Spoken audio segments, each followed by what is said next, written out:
வெளிநாடுகளில் இருக்கிற பெரிய பெரிய மியூச்சுவல் ஃபண்ட்ஸ் கம்பெனிஸ், அவங்க பெரிய பெரிய இன்சூரன்ஸ் கம்பெனிஸ், அவங்க அதுக்கடுத்து எஃபிஐன்னு சொல்லுவாங்க, ஃபாரின் போர்ட்ஃபோலியோ இன்வெஸ்டர்ஸ். அவங்க பார்த்தீங்க அப்படின்னா இண்டிவிஜுவல்ஸ், அவங்க வந்து அவங்களோட அக்கௌண்ட்டே எதனா ஒரு போர்ட்ஃபோலியோ கம்பெனிகிட்ட கொடுத்து மேனேஜ் பண்ண சொல்லுவாங்க. அந்த இண்டிவிஜுவல்ஸ்ட பல கோடிக்கணக்கான ரூபாய் இருக்கும். ஸோ அதை வந்து ஒரு போர்ட்ஃபோலியோ கம்பெனிஸ் வந்து மேனேஜ் பண்ணுவாங்க. அவங்களும் இந்தியா மாதிரியான வளரும் பொருளாதாரத்துல முதலீடு செய்வாங்க. அப்படி முதலீடு செய்யும்போது அவங்களுக்கு அதுல ஒரு பெரிய ப்ராஃபிட் கிடைக்கும். ஸோ அந்த எஃபிஐஸும் உள்ள வருவாங்க. ஸோ இந்த கான்செப்ட் உங்களுக்கு புரிஞ்சுக்கிறீங்க. அதே மாதிரி இந்தியாவில் பார்த்தீங்கன்னா நம்மளோட mutual fund companies and insurance companies and some of the banks, so இவங்க எல்லாமே மார்க்கெட்டில் இன்வெஸ்ட் பண்ணுறாங்க. அப்படி பண்ணும்போது தான் அவங்களுக்கு ஒரு நல்ல ரிட்டர்ன்ஸ் கிடைக்கும். அந்த ரிட்டர்ன்ஸில் தான் அவங்களுடைய வாடிக்கையாளர்களுக்கு அதை கொடுக்க முடியும். ஓகேங்களா? ஸோ இந்த ஃபண்ட், ஐ மீன் என்ன சொல்றது, பங்கு சந்தையில் நடக்கிற இந்த முதலீடுகள் தான் பங்கு சந்தையோட வளர்ச்சியை வந்து தீர்மானிக்குது. இவங்க இன்வெஸ்ட் பண்ணிக்கிட்டே இருக்க மாட்டாங்க, ஒரு சர்டன் பொசிஷன்ல வந்து வெளியேறவும் செய்வாங்க. ஃபாரின் இன்ஸ்டிடியூஷனல் இன்வெஸ்டர்ஸ் என்ன பண்ணுவாங்க, சில ஃபண்ட்ஸ் பார்த்தீங்க அப்படின்னா மேலே அவங்களுடைய டார்கெட்டை தொட்டதுக்கு அப்புறம் அவங்க ப்ராஃபிட்டை புக் பண்ணணும். நம்ம விவசாயத்துல பண்ணுவோம்ல, கரும்பு நல்லா வளர்ந்துருச்சு, இனிமே வந்து அதை முத்த விடக்கூடாது, அதை அப்படியே தானே என்ன சொல்றது, பிடிங்கிடணும் அப்படின்னு சொல்லோம்ல. நெல்லை வந்து ஒரு அதுக்குன்னு ஒரு பீரியட் இருக்கும், ஒவ்வொரு பயிருக்கும் ஒரு பீரியட் இருக்கும்ல. அந்த பீரியட் வரும்போதே தானே அது பண்ணிடுவாங்க. அப்படி பண்ணாம விட்டா என்ன ஆகும் அப்படின்னா அது வந்து பயன்படுத்த முடியாம வீணா போயிடும். ஸோ பங்குச்சந்தையிலையுமே நாம முதலீடு செய்யும் போது அது வளர்றதுக்கான பீரியட்ஸை நம்ம கரெக்டா ப்ரிடிக்ட் பண்ணணும். இந்த ஸ்டாக்ஸ் வந்து இவ்வளவு தூரம் வளரும், வளர்ந்தோன்னா நான் வந்து ப்ராஃபிட்டை புக் பண்ணிட்டு வெளியில வந்துடுவேன் அப்படின்னு சொல்லிட்டு வரணும். ஏன்னா பெரிய ஆட்கள்லாம் அப்படிதான் பண்றாங்க. ஸோ நாமளும் அந்த ப்ராக்டிஸ்குள்ள போகணும். இது வந்து ஒரு சுழற்சி முறையில நம்ம பண்ணணும். ஓகேங்களா? ஸோ இது பங்கு சந்தையில உள்ள போறதுக்கான ஆரம்ப விஷயங்கள். இன்னைக்கு ஹெச்டிஎஃப்சி மாதிரியான ஒரு பங்கு வந்து 1700 போயிட்டு 1430 இப்போ ஓடிக்கிட்டு இருக்கு. இந்த ஷேர் வந்து திரும்பவும் அதோட பழைய உயரத்தை நம்ம தொடும். ஸோ அப்ப நம்ம எந்த இடத்துல இன்வெஸ்ட் பண்ணணும்னா இந்த மாதிரி விழுந்து கிடக்கும் போது முதலீடு செய்யணும். இப்போ முதலீடு செஞ்சோம்னா நமக்கு 1400 முதலீடு செய்யும் போது அடுத்து இங்க இருந்து ஒரு 300 பாயிண்ட் அப்படின்னா கிட்டத்தட்ட ஒரு 20% வித்தின் 1 இயர்ல நமக்கு கிடைக்கிறதுக்கு வாய்ப்பு இருக்கு. ஸோ அதுக்கும் மேல போறதுக்கு வாய்ப்பு இருக்கு. இந்த பங்கு 1800 1900 இந்த மாதிரிலாம் போறதுக்கு வாய்ப்பு இருக்கு. ஸோ அப்போ பார்த்தீங்க அப்படின்னா ஒரு 30% 40% வரும். இதே ஹெச்டிஎஃப்சி பேங்க் ஒரு 3 வருஷத்துக்கு முன்னாடி வரைக்கும் பார்த்தீங்க அப்படின்னா கிட்டத்தட்ட 3000 ரூபாய்க்கு வரைக்கும் போயிடுச்சு. அப்போ என்ன பண்ணாங்க அப்படின்னா அந்த ஸ்டாக்கை வந்து ஸ்பிளிட் பண்ணாங்க.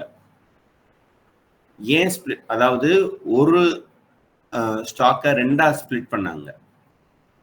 அப்போ நீங்க வந்து 100 ஸ்டாக் வாங்கியிருந்தீங்க அப்படின்னா ஒரு ஸ்டாக்கோட விலை வந்து 3000 ரூபான்னு இருந்துச்சுன்னா அதை வந்து 2ஆ ஸ்பிளிட் பண்ணி என்ன உங்களுடைய அக்கௌண்ட்ல 200 ஸ்டாக் ஆக்குவாங்க.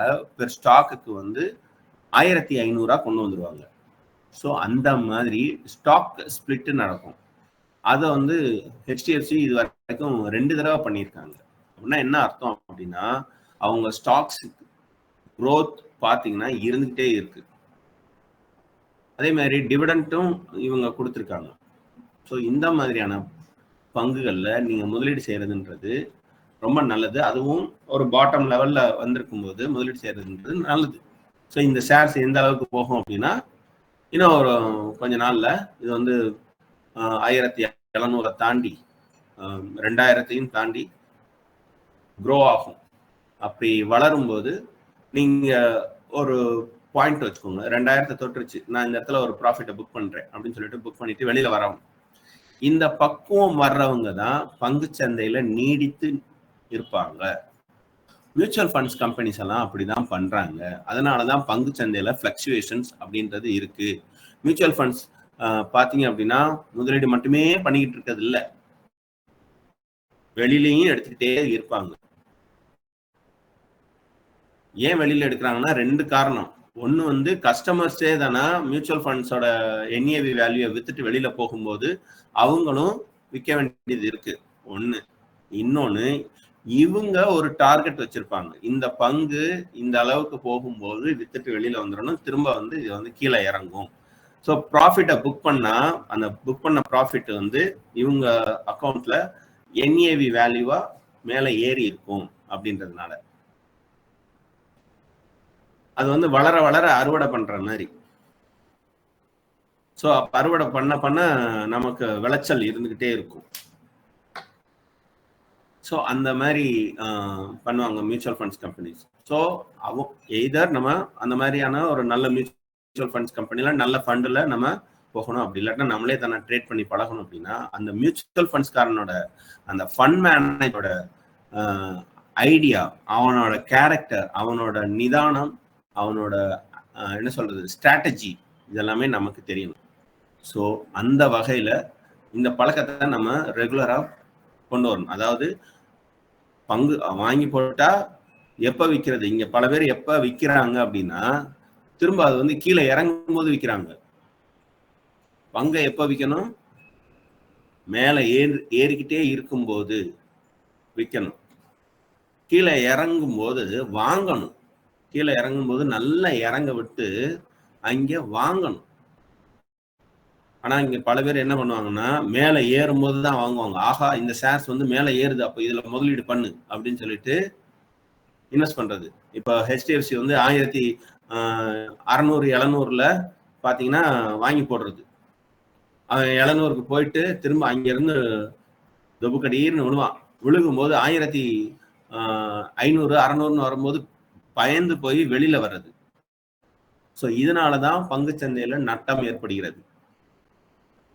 ஸோ பங்கு சந்தையில எப்ப நுழையணும், அதாவது எப்போ ஒரு ஸ்டாக்ல என்ட்ரி கொடுக்கணும், எப்போ ஒரு ஸ்டாக்ல வந்து எக்ஸிட் கொடுக்கணும்ன்றதுல நமக்கு ஒரு பக்குவம் வேணும்.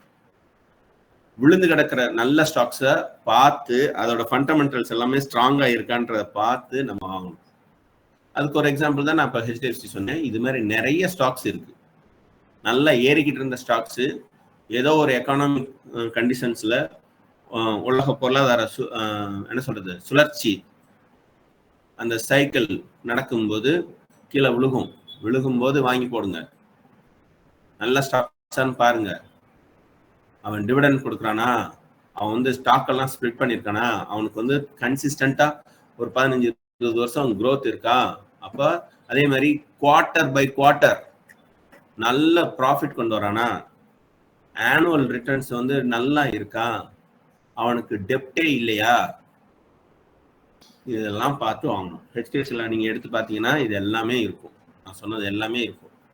அதே மாதிரி அவனை நம்பி யாரெல்லாம் இன்வெஸ்ட் பண்ணியிருக்காங்க, ஃபாரின் இன்ஸ்டிடியூஷனல் இன்வெஸ்ட் பண்றானா, அவன் எத்தனை பர்சன்டேஜ் பண்ணியிருக்கான், 50% 60% பண்ணியிருக்கானா, அப்ப டொமஸ்டிக் எவ்வளவு பண்ணியிருக்கான், அவன் ஒரு 30 பண்ணியிருக்கான். ஆஹா, அப்போ இவங்கெல்லாம் சும்மா பண்ண மாட்டாங்க, நல்லா ஸ்டடி பண்ணிட்டு தான் பண்ணுவாங்க. இன்னைக்கும் இந்த ஸ்டாக் விழுந்து கிடந்தப்போ இப்போ கூட அதுல இருக்கிற இன்வெஸ்டர்ஸோட FIIயோட இன்வெஸ்டர்ஸ் பார்த்தீங்க அப்படின்னா பல FIIs இன்னும் இருக்காங்க, வெளியில போல. அண்ட் FII வெளியில போகும்போது டொமஸ்டிக் நம்ம லோக்கல் மியூச்சுவல் ஃபண்ட்ஸ் கம்பெனிஸ், இந்தியாவோட மியூச்சுவல் ஃபண்ட்ஸ் கம்பெனிஸ் நிறைய இன்வெஸ்ட் பண்றாங்க. ஸோ திரும்ப மேல வந்துடும். ஸோ இந்த ஸ்ட்ராட்டஜி, இந்த ஐடியா நமக்கு எப்பவுமே இருக்கணும். இதுதான் பங்கு சந்தையோட அடிப்படை. இதை நான் ஒவ்வொரு மீட்டிங்லையும் நான் அழுத்தி உங்களுக்கு சொல்லிக்கிட்டே இருக்கணும். அப்படி சொல்லும் போதுதான் நீங்க அதை முயற்சித்து பார்க்கணும். எப்படி சொல்றது, ட்ரை பண்ணி பார்த்து ஒரு ப்ராஃபிட்ல நம்ம இருக்கணும். இதெல்லாம் நாங்க ஏன் சொல்றோம் அப்படின்னா, நீங்க ஷேர் மார்க்கெட்ல வர்றீங்க, ஒரு அண்டர்ஸ்டாண்டிங்ஸ் நம்ம வளர்த்துக்கணும். அதோட புரிதல் இல்லாம பண்ணும்போது இந்த தவறுகள்ல எளிதா நாம மாட்டிக்குவோம். அங்க வெளியில மேல ஏறும்போது வாங்குறதும் கீழே இறங்கும் போது விற்கிறதும் தப்பு. ஃபண்டமெண்டல் அனாலிசிஸ் பண்ணணும், அதுக்கு அடுத்து டெக்னிக்கல் அனாலிசிஸ் பண்ணி பார்க்கணும். இதெல்லாம் நிறைய விஷயங்கள் இருக்கு. ஸோ இதை நம்ம பண்ணி ஓரளவுக்கு அனுபவம் வந்துருச்சு அப்படின்னா அதுக்கு அடுத்து இண்டெக்ஸுக்குள்ள வரணும். இப்போ இந்த இண்டெக்ஸுக்குள்ள வர்றது அப்படின்றது நான் ஏற்கனவே சொன்னேன், இந்தியாவில் வந்து ஏகப்பட்ட இண்டெக்ஸஸ் இருக்கு. வெறும் என்ன சொல்றது, நிஃப்டி 50, பேங்க் நிஃப்டி, அப்புறம் வந்து பிஎஸ்சியில் வந்து சென்செக்ஸு, இதை மட்டுமே பார்க்கக்கூடாது. Auto Nifty, fin Nifty, mid cap Nifty, small cap Nifty, இது எல்லாமே இருக்கு. இது எல்லாத்தையும் நீங்க ட்ரை பண்ணி பார்க்கணும். ஸோ இது எல்லாத்துலேயுமே நல்ல க்ரோத் இருக்கு. இதுல ஸ்மால் கேப் நிஃப்டிலாம் பார்த்தீங்க அப்படின்னா போன வருஷம் அது கொண்டு வந்திருந்த ரிட்டர்ன்ஸ் கிட்டத்தட்ட 60%. அதுல இன்வெஸ்ட் பண்ண ஒரு மியூச்சுவல் ஃபண்ட்ஸ் கம்பெனி எஸ்பிஐயோட ஸ்மால் கேப் 250 இண்டெக்ஸ்ன்னு சொல்லிட்டு ஒன்று இருக்கு. அந்த ஃபண்டு பார்த்தீங்க அப்படின்னா லாஸ்ட் 1 இயர்ல கொண்டு வந்த ரிட்டர்ன் கிட்டத்தட்ட 67%. நான் ஸ்க்ரீன் ஷேர் பண்றேன் பாருங்க. என்னடா அவன் இன்ஸ்டா ஆப்ஷன்ஸ் கிளாஸ் எடுக்க போனா அவன் வந்து இந்த கிளாஸ் எடுத்துக்கிட்டு இருக்கானேன்னு நினைக்காதீங்க. இன்ஸ்டா ஆப்ஷன்ஸ்ல இறங்குறதுக்கு முன்னாடி நம்ம வந்து இந்த மாதிரியான அடிப்படை விஷயங்கள் தெரிஞ்சுக்கிட்டு இறங்குறது நல்லது. அது ரொம்ப ரிஸ்கியான மார்க்கெட் அப்படின்றதுனால நான் வந்து அதை போறதுக்கு முன்னாடி உங்களுக்கு ஒரு மைண்ட் செட் பண்ணிட்டு போகணும். ஈவன் இன்னைக்கு இருக்கிற புரோக்கரேஜ் கம்பெனிஸ்ல நீங்க ஒரு ஃபியூச்சர் அண்ட் ஆப்ஷன்ஸ்ல ட்ரேட் பண்ண போறீங்க அப்படின்னா, ஏன் ஒரு நார்மலா ஒரு ஷேர்ஸை வாங்க போறீங்க அப்படின்னா ஒரு அலர்ட் ஒன்று கொடுக்குறான் நிஃப்டி. பாருங்க இது என்ன growth எவ்வளவு பாத்தீங்களா? லாஸ்ட் 1 இயர்ல 67, லாஸ்ட் 6 monthsல எவ்வளவு? 30%. 6 மாசத்துல நமக்கு கொண்டு வந்திருக்க ரிட்டர்ன்ஸ். நீங்க 1 லட்சம் ரூபாய் போட்டிருந்தீங்க அப்படின்னா 1,30,000 ரூபாய் சொலையா கொண்டு வந்து கொடுக்குது. ஒரு சிக்கல் இல்லை, ஒண்ணுமே இல்லை. நம்ம இந்த ஃபண்டுல போட்டா போதும். இதுல என்ன ஒரு விஷயம் அப்படின்னா இது வந்து இண்டெக்ஸ் ஃபண்டு அப்படின்றதுனால என்ன சொல்றது, அந்த ஆப்ரேஷனல் காஸ்ட்டுமே ரொம்ப கம்மி. மற்ற ஃபண்டுக்கு பார்த்தீங்க அப்படின்னா அதிகமாக பிடிப்பான், ஒரு 1%, 1.2%ன்னு பிடிப்பான். இதுக்கெல்லாம் பார்த்தீங்கன்னா 0.5%, 0.6% அவ்வளோதான் பிடிப்பாங்க. அந்த எக்ஸ்பென்ஸ் ரேஷியோ வந்து இருக்கிறதுலே ரொம்ப கம்மியாக இருக்கும். ஸோ இது வந்து ஒரு இதுக்காக சொல்ல வந்து இந்த லாஸ்ட் 1 இயர்ல இதோட ரிட்டர்ன்ஸ் பார்த்தீங்க அப்படின்னா 67% இருக்கு அப்படின்னு. ஸோ இது மாதிரி நமக்கு தெரியாத இண்டெக்ஸ்ல கூட நம்ம கொஞ்சம் ஸ்டடி பண்ணி பார்த்து இன்வெஸ்ட் பண்ணோம்னா நல்ல ப்ராஃபிட்டை பார்க்க முடியும் அப்படின்றதுக்காக நான் இதை சொல்றேன். ஓகேங்களா? ஓகே, அப்போ இண்டெக்ஸ் பார்த்தாச்சு. இதுக்கு அடுத்து நம்ம பார்க்க வேண்டியது வந்து ஆப்ஷன்ஸ். ஆப்ஷன்ஸுக்குள்ள இண்டெக்ஸ்ல வந்து இன்னொன்னு இருக்கு, அதாவது ஸ்டாக் ஃபியூச்சர்ஸ்னு ஒன்று இருக்கு. அதையுமே உங்களுக்கு ஞாபகப்படுத்துறேன். ஸ்டாக் ஃபியூச்சர்ஸ்ல எப்படி இருக்கும் அப்படின்னா ஒரு ஹெச்டிஎஃப்சியோட ஸ்டாக் இருக்கும். அதுல வந்து 1430 ரூபாய்க்கு நீங்க ஒரு ஸ்டாக் ஃபியூச்சர்ஸ் அதுல வந்து இந்த மாசம் கான்ட்ராக்ட் எடுக்கிறீங்கன்னு வச்சுக்கோங்களேன்.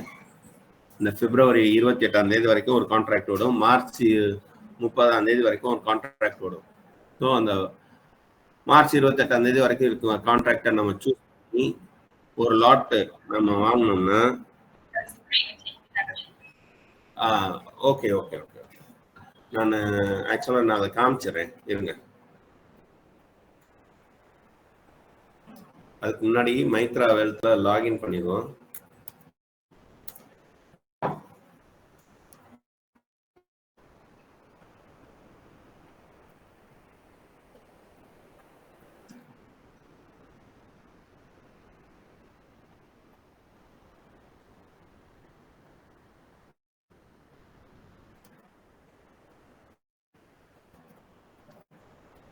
ஸோ யூசர் நேம் பாஸ்வேர்டு கொடுத்து அந்த செலக்ட் பண்ணிட்டோம்னா அடுத்து ஓடிபி கேட்கும். ஒரு நாளைக்கு ஒரு ஓடிபி வரும். ஸ்கிரீன் காட்டல சார்.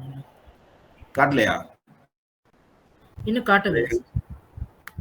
இருங்க நான் திரும்ப ஷேர் பண்றேன்.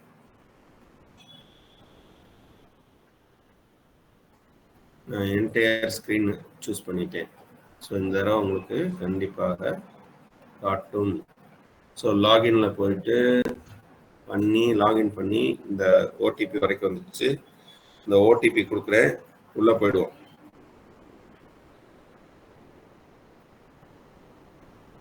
ஓடிபி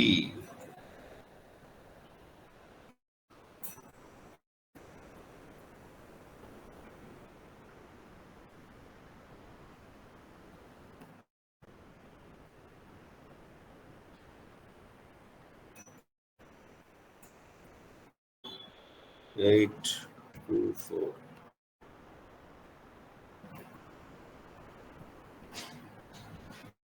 பழைய ஓடிபி தான் வந்திருக்கு. புது ஓடிபியை காணோம்.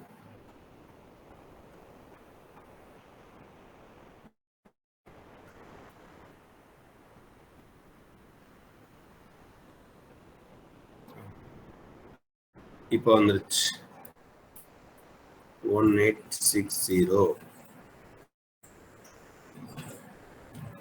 Okay, no thanks. ஓகே, இப்போ வந்து ஹெச்டிஎஃப்சி பேங்கோட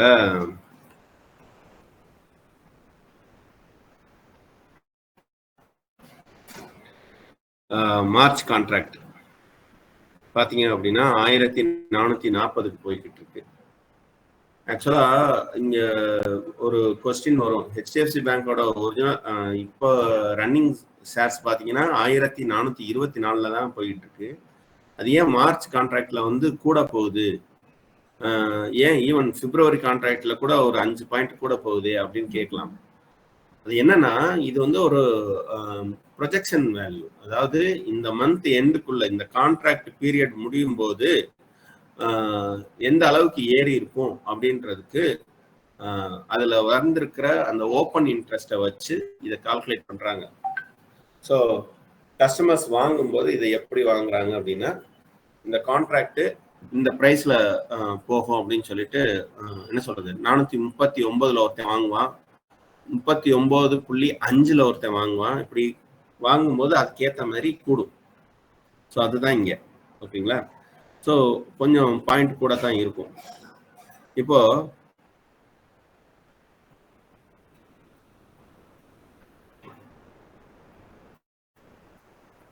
இதுல வந்து லாஸ்ட் 1 மந்த் பீரியட் எடுத்துக்கலாம். 1 மந்த்னா கம்மியா வருது. ஓகே, 3 மந்த் பீரியட் எடுத்துக்கிட்டோம்னா மார்க்கெட் நல்லா கீழே இறங்கி கிட்டத்தட்ட 1384 வரைக்கும் போயிட்டு திரும்ப அப்படியே தானே மேலே வந்திருக்கு. இப்போ பார்த்தீங்க அப்படின்னா இந்த அளவுக்கு போயிட்டு இருக்கு. இது வந்து 3 மந்த்ஸை இருங்க, 1 மந்த்து 5 days கான்ட்ராக்ட். இதில் வந்து 1 மந்த் கான்ட்ராக்டை மட்டும் நம்ம எடுத்துக்கலாம். அதில் நம்ம கொஞ்சம் ஜூம் பண்ணோம்னா நமக்கு இன்னும் கூட கொஞ்சம் டீட்டெயில் கிடைக்கும். இந்த ப்ளஸ்ஸை கிளிக் பண்ணிங்க அப்படின்னா அது கொஞ்சம் ஜூம் ஆகும். ஸோ ஓரளவுக்கு நமக்கு நல்ல விசிபிளாக தெரியுது இல்லைங்களா? இப்போ இந்த கான்ட்ராக்ட் வந்து 1440 போகுது. ஸோ இங்கே நம்ம ஒரு பை கொடுத்தோம் அப்படின்னா என்ன ஆகும் அப்படின்னா 550 என்ன சொல்றது ஸ்டாக்ஸ் ஹெச்டிஎஃப்சியில் இந்த ரேட்டில் நம்ம வாங்குற மாதிரி. அப்போ அதோட காஸ்ட் எவ்வளோ வரும் அப்படின்னா கிட்டத்தட்ட அது வரும் ஒரு 8 லட்ச ரூபா வரும். ஆனால் இவங்க ஒவ்வொன்றுக்கும் ஒரு மார்ஜின் சைஸ் வச்சுருப்பாங்க. அதாவது இந்த ஸ்டாக்கை வந்து ஒரு 30% இல்லைன்னா 20% மார்ஜினில் நாங்கள் இந்த கான்ட்ராக்டை கொடுக்குறோம் அப்படின்னு சொல்லிட்டு. ஸோ அப்போ 8 லட்ச ரூபா ஒருத்துள்ள ஸ்டாக்ஸை, அதாவது மார்ச் 28 வரைக்கும்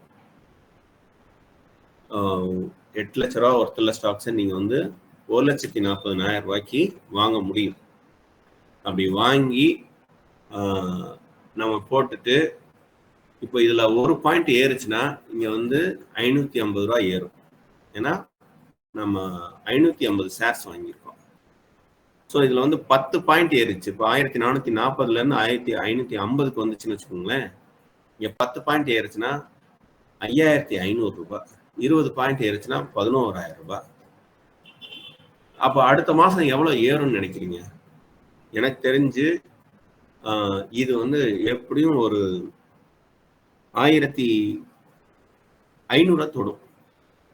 அப்போ 1500 தொடுதுன்னா 60 பாயிண்ட், 60 × 550 எவ்வளவு? கிட்டத்தட்ட 33,000 ப்ராஃபிட் வந்து வித்தின் எவ்வளவு இந்த முதலீடுல 1,40,000 ரூபாய் முதலீடுல நம்ம ஒரு 30,000 ரூபாய் ப்ராஃபிட் பார்க்க முடியுமா அப்படின்னு கேட்டா பார்க்கலாம். மார்க்கெட்டை பத்தி நல்லா ஸ்டடி பண்ணி இந்த ஷேரை பத்தி நமக்கு நல்ல ஒரு அண்டர்ஸ்டாண்டிங் இருந்துச்சுன்னா கண்டிப்பா நம்ம பார்க்கலாம். ஓகே, இதோட அடுத்த லெவல் தான் ஆப்ஷன்ஸ். இப்போ வந்து ஆப்ஷன்ஸ்ல பாத்தீங்க அப்படின்னா ஹெச்டிஎஃப்சி ஓட ஏப்ரல் கான்ட்ராக்ட் 1600 அண்ட் இன்னொரு கான்ட்ராக்ட் இது வந்து கால் என்ட்ரி 1600 இந்த கான்ட்ராக்ட் இன்னைக்கு பிரைஸ் பாத்தீங்க அப்படின்னா 20 ரூபாய் 70 பைசா. இப்ப நான் வாங்குறா இருந்தா எவ்வளவு வாங்கலாம்? அதே லாட் சைஸ் தான் 550. எனக்கு எவ்வளவு இன்வெஸ்ட்மெண்ட்? 11,680 எனக்கு வேணும். 11,680 இருக்கு. சரி, எனக்கு இப்போ எப்படி ப்ராஃபிட் கிடைக்கும் அப்படின்னா, இப்போ இந்த ஆர்டரோட ரேட் வந்து பாத்தீங்க அப்படின்னா 21 ரூபாய்ல இருக்கு. இது அப்படியே தானே கூடி ஒரு 10 பாயிண்ட் இங்க ஏறிச்சு அப்படின்னா எனக்கு வந்து 5,500 ரூபாய் கிடைக்கும். ஒரு 50 பாயிண்ட் ஏறிச்சு அப்படின்னா கிட்டத்தட்ட எனக்கு எவ்வளவு கிடைக்கும்? ஒரு 25,000 கிட்ட கிடைக்கும். 25,000 27,500 ரூபாய் கிடைக்கும். ஸோ இந்த ஆர்டர் பிரைஸ் ஏறுமா அப்படின்னா ஏறும். எப்ப ஏறும் அப்படின்னா, இது நம்ம பெட் கட்டுறோம். எப்படி பெட் கட்டுறோம்? 1600 தொடும் அப்படின்னு நம்ம பெட் கட்டுறோம். இது தொடுற அளவுக்கு அந்த ஸ்டாக்ஸ் மேல ஏறுது. 1440 என்ன சொல்றது 30-40 இருக்கிற ஹெச்டிஎஃப்சி ஒரு 1500 தாண்டி அப்படியே தானே 600 நோக்கி போய்கிட்டே இருக்கு. அப்படின்னா இங்க இருக்கிற இந்த ஆர்டர் பிரைஸ் இருக்குல்ல, இது பேர் பிரீமியம் பிரைஸ்ன்னு சொல்லுவாங்க. இந்த பிரைஸும் வந்து அப்படியே தானே ஏறிக்கிட்டே போகும். சில எந்த அளவுக்கு ஏறும் அப்படின்னா, இப்போ 21 ரூபாயில வாங்கினது 210 ரூபாய்க்கு கூட போகும். அப்ப 210 ரூபான்னா கிட்டத்தட்ட 100 மடங்கு. 100 மடங்குனா இங்க எவ்வளவு நமக்கு ரிட்டர்ன்ஸ் இருக்கும்? வெறும் 11,000 போட்டு 11 லட்சத்தை எடுத்துட்டு போகலாம், வாய்ப்பு இருக்கு. ஆனா அந்த அளவுக்கு அந்த ஆர்டர் பிரைஸ்ல ஏறணும். ஏறினால் அந்த மேஜிக் நடக்கும். ஸோ மார்க்கெட்ல இதே ஒருவேளை மார்க்கெட்ல நம்ம நினைச்ச மாதிரி போகலன்னு வச்சுக்கோம். ஹெச்டிஎஃப்சி பேங்க்கு அந்த அளவுக்கு போகல, கீழே இறங்கிக்கிட்டே இருக்குன்னா இந்த 21 ரூபாய் அப்படின்றது அப்படியே படிப்படியா இறங்கி 1 ரூபாய் 50 பைசா அப்படின்னு கூட போகும். ஹலோ, சோ அப்ப வந்து இப்போ 20 பைசா 10 பைசான்னு போச்சுன்னு வச்சுக்கோங்க. இதுல எவ்வளவு? सर कार्तिक सर ने बोला ये स्कूल दोबारा चेक करने के लिए। अरुण, वो वाला स्कूल जो है पेंटिंग में है ना, सबको दोबारा वेरीफाई करवाने का। ये स्कूल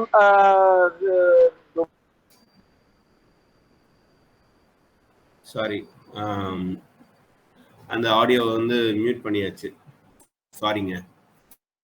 இப்போ நான் இந்த ஆப்ஷன்ஸ்க்கு வரேன்.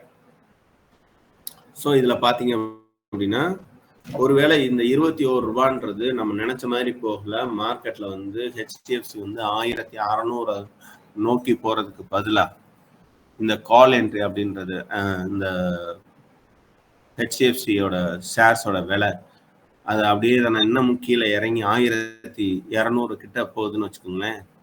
உங்களுக்கு இந்த ஆர்டர் ப்ரைஸ் இருக்குல்ல, அது அப்படியே தானே படிப்படியாக குறையும். படிப்படியாக குறைஞ்சு கிட்டத்தட்ட 10 பைசா கூட வந்து நிற்கும். அப்போ 10 பைசாலாம் வரும்போது இங்கே என்ன இருக்கும்? ஒன்றுமே இருக்காது. 11 ரூபா இருக்கும். ஸோ 11,000 போட்டுட்டு சம்டைம்ஸ் 11 ரூபா மட்டும் எடுத்துகிட்டு போகிற மாதிரியும் இருக்கும். இதுதான் ஆப்ஷன்ஸோட ரிஸ்க் அப்படின்றது. நினச்சா நமக்கு அள்ளி கொடுக்கும், இல்லாட்டி சுத்தமாக தொடச்சி விட்டுட்டும் விடும். ஸோ இதில் வந்து நம்ம பக்காவாக ஸ்டடி பண்ணிட்டு உள்ளே இறங்குறது அப்படின்றது ரொம்ப நல்லது. ஓகேங்களா? ஸோ இதை நான் சொல்லணும். ரைட். அடுத்து இந்த நிஃப்டி இருங்க,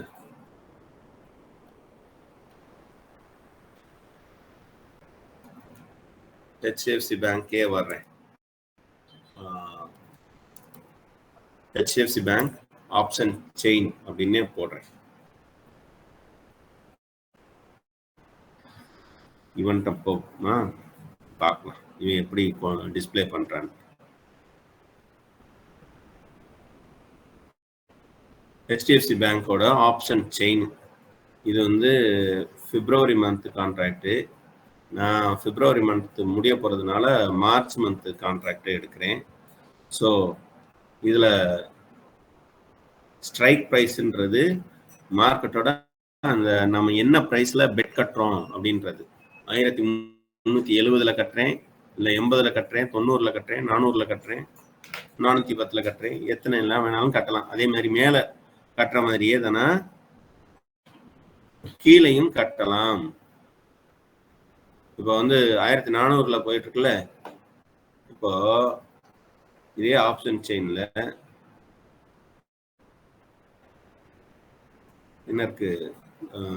குவிக் பேஸ்கெட் டெர்மினல்னா டெர்மினல் போகணும். இவன்ட்ட ஓப்பன் செயின்ல வந்து ரிவர்ஸ் இதை காமிக்க மாட்டேங்கிறான், அதாவது அந்த ப்ரைஸ்க்கு கீழே இருக்கிறது. ஸோ நான் என்ன பண்றேன், திரும்பவும் இருங்க, HDFC bank option chain.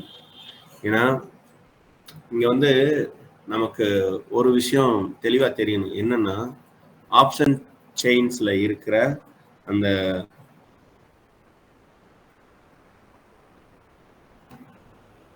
HDFC bank contract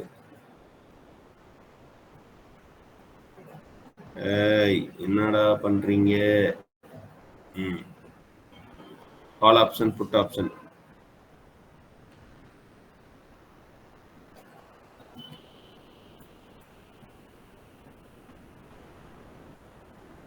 இல்லையே, இது இப்படி வராது. ஆக்சுவலா இந்த சார்ட் எப்படி இருக்கும் அப்படின்னா, ஸ்டாக் ஃபியூச்சர்ஸ் ஆப்ஷன்ஸ் இந்த இருக்கு. சாரி, நான் வந்து ஃபியூச்சர்ஸ்ல போயிட்டு பார்த்துக்கிட்டு இருக்கேன். சாரி, இப்படி இருக்குங்க. இந்த சைடு வந்து கால் ஆப்ஷன். ஃபர்ஸ்ட் கரெக்டா பார்த்துக்கிறேன். ஆமா, கரெக்ட். இந்த சைடு ஃபுல்லா கால் ஆப்ஷன்ஸ், இந்த சைடு ஃபுல்லா புட் ஆப்ஷன்ஸ். இந்த கால் ஆப்ஷன்ஸ்ல இந்த ஒயிட் கலர்ல இருக்குல்ல, இதுக்கு பேரு இந்த மணி அப்படின்னு சொல்லுவாங்க. அதாவது 1440 ஓடிக்கிட்டு இருக்கு, அந்த 30க்கு 40க்கு நடுவில் ஓடிக்கிட்டு இருக்கா. ஸோ இதுக்கு அடுத்து இது மேலே ஏறும் அப்படின்னு சொல்றதுனால கால் ஆப்ஷன்னாலே அது என்ன சொல்றது, மேலே ஏறும்னு சொல்லிட்டு நம்ம கான்ட்ராக்ட் வாங்குறோம். அதாவது வாங்கும் உரிமைன்னு சொல்லுவாங்க தமிழ்ல. ஸோ நீங்க சிம்பிளா புரிஞ்சுக்கோங்க, மேலே ஏறுனா நம்ம வந்து கால் ஆப்ஷன்ஸ்க்குள்ள இந்த மணில போகணும் அப்படின்ட்டு. அதே புட் ஆப்ஷன்ல வந்து மார்க்கெட் வந்து கீழே இறங்கும் அப்படின்னா புட் ஆப்ஷன்ல இந்த மணில போவாங்க. இந்த ஒயிட் சைடு இருக்குல்ல, ஒயிட் சைடுல இருக்கிற இந்த ஏரியால போவாங்க. ஒருவேளை மார்க்கெட்டு நம்ம நினைச்ச மாதிரி மேலே ஏறாது, கீழேயே போய்கிட்டே இருக்கும் அப்படின்னா நம்ம வாங்க வேண்டிய ஏரியா இந்த புட் ஆப்ஷன்ல நம்ம இங்க இருக்கிற இந்த கான்ட்ராக்டுக்குள்ள இதுல வாங்கணும். இதுல பாத்தீங்க அப்படின்னா இது வந்து ஸ்ட்ரைக் பிரைஸ். இதெல்லாம் நம்ம எதுல பெட் பண்றோம் அப்படின்றது. இது வந்து நாம வாங்குற பிரைஸ் 15 பைசா, 20 பைசா, 25 பைசா. அப்படின்னா என்ன அர்த்தம்? இந்த பைசால தான் இப்போ வந்து ஓடிக்கிட்டு இருக்கு. இப்போ நீங்க வாங்குறதா இருந்தா ஒரு லாட்டோட விலையே ரொம்ப கம்மியா தான் இருக்கும். 550 லாட்டு இருக்குன்னு வச்சுக்கோங்களேன். ஆஸ்க் குவான்டிட்டி இங்க பாருங்க 550ன்னு காட்டுறேன் பாருங்க. ஒருத்தர் தான் கேட்டிருக்காரு. ஸோ 550 × 20 பைசா எவ்வளோன்னு கால்குலேட் பண்ணிக்கோங்க. கிட்டத்தட்ட என்ன இருக்கும்? ஒரு 110 ரூபா இருக்கும். அவ்வளோதான். ஆமா, வெறும் 110 ரூபாய்க்கு வாங்குறீங்க. ஒருவேளை இந்த 20 பைசா நீங்க நினைச்ச மாதிரி மார்க்கெட் வந்து மேலே ஏறாம ஹெச்டிஎஃப்சியோட ஷேர்ஸோட விலை வந்து அப்படியே கீழேயே இறங்கிக்கிட்டு இருக்கு. உங்க பிரைஸை நோக்கி வந்துகிட்டு இருக்கு. இது உங்க பிரைஸ் எவ்வளவு? 1240. மார்க்கெட்டு கீழே இறங்கும்னு சொல்லிட்டு நீங்க ப்ரிடிக்ட் பண்ணி இந்த ஆப்ஷன்ஸ்ல வெறும் 20 பைசா, அதாவது 110 ரூபா போட்டு நீங்க வாங்குறீங்க. அப்படின்னும் போது இந்த 20 பைசா கான்ட்ராக்ட் அப்படின்றது சல்லுன்னு ஏறும். எந்த அளவுக்கு ஏறும்? இப்ப லீஸ்டா இப்ப அதிகபட்சமா இருக்கிறது இந்த மணில 12 ரூபா. இதே பாருங்க, இங்கிட்டு பாருங்களேன் எந்த அளவுக்கு ஏறி இருக்குன்னு. கிட்டத்தட்ட 200, 240, 260 இந்த அளவுக்கு ஏறி இருக்கு. அப்ப 20 பைசால வாங்கினது 200 ரூபாய்க்கு போகுது அப்படின்னா கிட்டத்தட்ட 2000 மடங்கு. ஸோ அந்த அளவுக்கு போறதுக்கான வாய்ப்பு இருக்கு. அதாவது இதெல்லாம் என்ன, இது ஏன் இந்த அளவுக்கு ஏறி இருக்கு அப்படின்னா அவங்க எய்ம் பண்ணதை விட அதிகமா இந்த சைடு வந்து நெகட்டிவா போயிருக்குன்னு அர்த்தம். ஸோ ரொம்ப சிம்பிளா புரிஞ்சுக்கோங்க. மார்க்கெட் மேலே ஏறுது அப்படின்ட்டு நீங்க முடிவு பண்ணிட்டீங்கன்னா கால் ஆப்ஷனோட இந்த மணியில நீங்க வாங்கணும். மார்க்கெட் கீழே இறங்குது அப்படின்னு நீங்க முடிவு பண்ணிட்டீங்க அப்படின்னா புட் ஆப்ஷன்ஸ்ல இந்த ஒயிட் சைடு இருக்கு இல்லையா, இந்த மணில வாங்கணும். ஸோ இதுக்கு பேரலா இந்த இது வந்து அவுட் ஆஃப் த மணி. இது ரெண்டுமே அவுட் ஆஃப் த மணின்னு சொல்லுவாங்க. இதுலயும் வாங்கலாம். எப்படி வாங்கலான்றதை நான் சொல்லிடுறேன். எப்படி வாங்கலாம்னா, இப்போ வந்து மார்க்கெட் வந்து மேலே ஏறல, கீழே இறங்குது. ஆனா நான் வந்து கால் என்ட்ரியில தான் போவேன் அப்படின்னா கால் என்ட்ரியில நீங்க வந்து நெகட்டிவா நம்ம வாங்கலாம். அதாவது அவுட் ஆஃப் த மணில போகாதுன்னு சொல்லிட்டு நீங்க பெட் கட்டுவீங்க. இதெல்லாம் போகும் அப்படின்னு சொல்லிட்டு பெட் கட்டுறீங்கன்னா இது வந்து போகாது அப்படின்னு சொல்லிட்டு பெட் கட்டுவீங்க. இங்க வந்து புட் என்ட்ரியில வந்து இந்த பிரைஸை நோக்கி போகும் அப்படின்னு சொல்லிட்டு நம்ம இங்க என்ட்ரி கொடுத்தோம்னா இந்த சைடு ஃபுல்லாமே போகாது அப்படின்னு சொல்லிட்டு என்ட்ரி கொடுக்கலாம். ஓகேங்களா?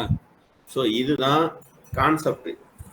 இதை நீங்க உடனே புரியாது, போக போக புரியும். ஸோ இப்போதைக்கு வந்து அவுட் ஆஃப் த மணி இந்த கிரே ஏரியா இருக்குல்ல, இதை நீங்க வந்து பார்க்காதீங்கன்னா என்ன, இதுல வந்து ட்ரேட் பண்ணி பழகாதீங்க. அதெல்லாம் கொஞ்சம் அட்வான்ஸ் ஸ்டேஜ், கொஞ்சம் கொஞ்சமா பழகுனதுக்கு அப்புறம் நீங்க பண்ண வேண்டிய ஏரியா இந்த கிரே ஏரியா. இந்த ஒயிட் ஏரியா இருக்குல்ல, இதுல தான் நீங்க வந்து ட்ரேட் பண்ணி பழகணும். இந்த ஏரியால பழகுனா தான் நல்லது. ஃபர்ஸ்ட் வந்து நீங்க ஒரு ஆப்ஷன், இப்போ ஒரு ஹெச்டிஎஃப்சி பேங்க் இருக்கு, இதுல ஆப்ஷன்ஸ்ல வாங்கணும்னு முடிவு பண்ணிட்டீங்கன்னா ஃபர்ஸ்ட் இந்த ஆப்ஷன் செயின்குள்ள வந்து, அதாவது என்எஸ்சியோட சைட்ல வந்து உள்ள வந்து பாருங்க. ஸோ ஓவரால் உங்களுக்கு ஒரு வியூ கிடைக்கும்.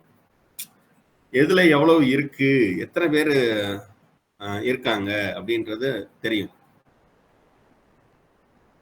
இப்போ இதுல எல்லாம் வந்து பிரைஸே கேட்கலன்னு அர்த்தம்.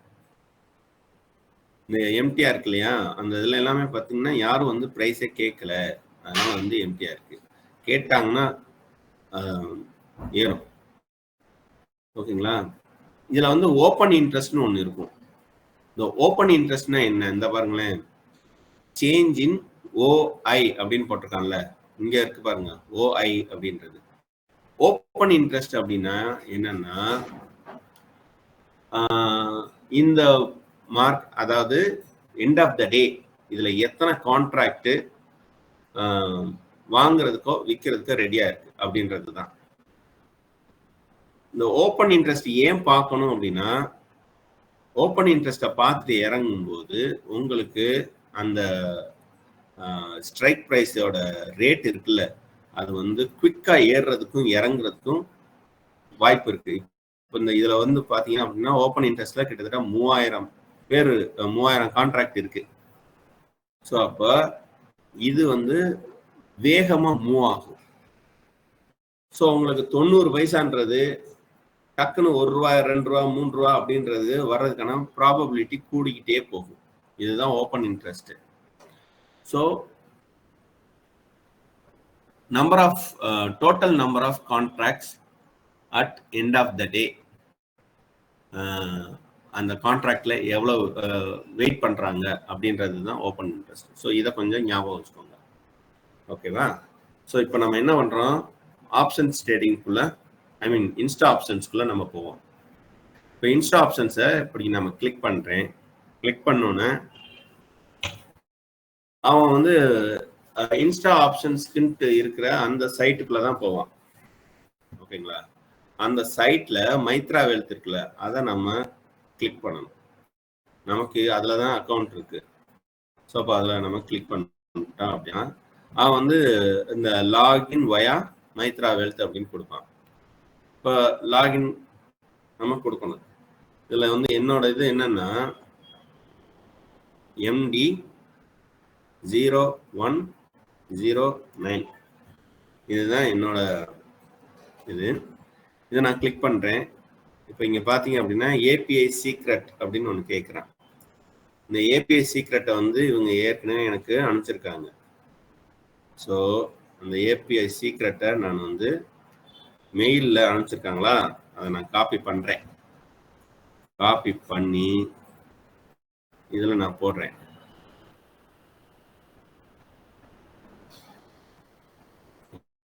ஓப்பன் ஆயிடு. அப்பாடா, ஓப்பன் ஆயிடுச்சு. நல்ல வேலை, எங்க ஓப்பன் ஆகாதோ அப்படின்னு பயந்துகிட்டு இருந்தேன். ஓப்பன் ஆயிடுச்சு.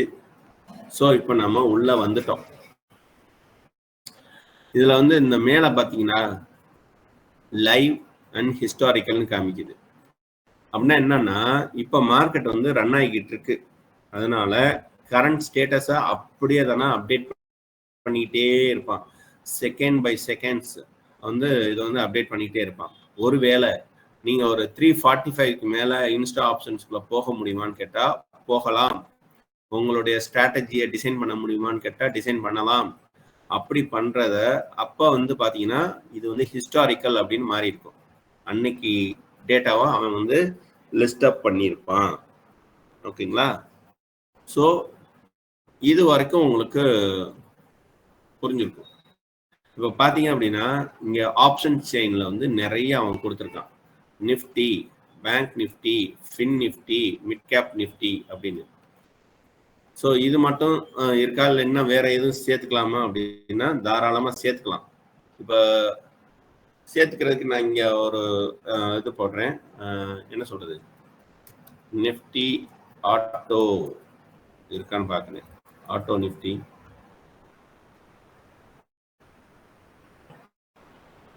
வரல. மேபி அவன் வந்து இதுல லிஸ்ட் பண்ணாம வச்சிருந்துருப்பானுங்க. இப்போ வந்து வேற ஹெச்டிஎஃப்சி பார்ப்போமா? ஹெச்டிஎஃப்சி இருக்கா? இருக்கு. ஹெச்டிஎஃப்சி பேங்க்கு, ஹெச்டிஎஃப்சி பேங்கோட கால் என்ட்ரி பார்க்கலாமா? இப்போ கால் என்ட்ரி பார்த்தீங்கன்னா நிறைய இருக்கு. ஸோ இதில் வந்து நான் வந்து 1340 போய்கிட்டு இருக்கு. அதனால நான் 1400 500ல பார்க்குறேன்.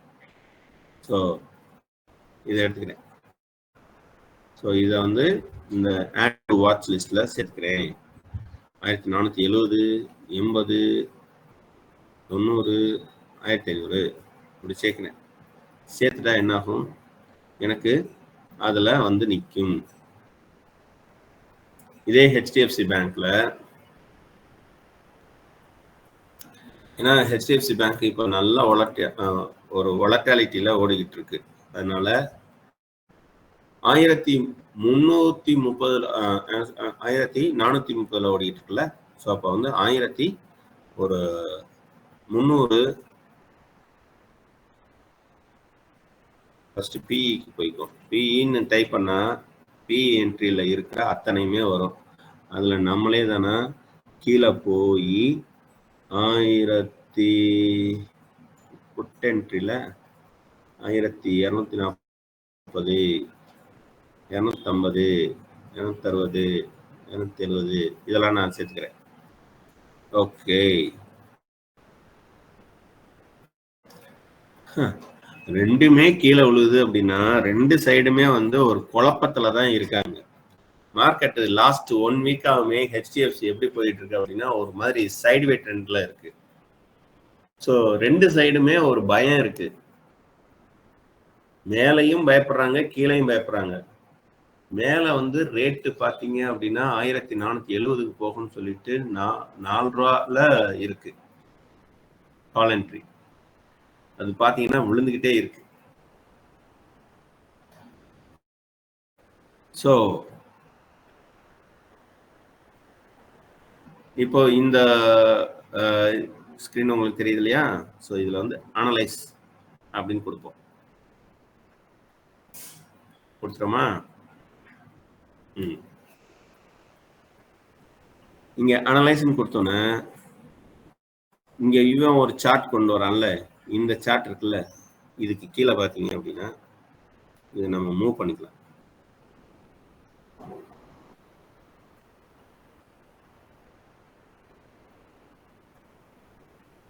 இது எதை வச்சு, இது எதுக்காக இந்த மூவ்மெண்ட் அப்படின்றத நான் சொல்றேன். இருங்க, உங்களுக்கு எந்த இடத்துல பிரேக் ஆகும் அப்படின்றத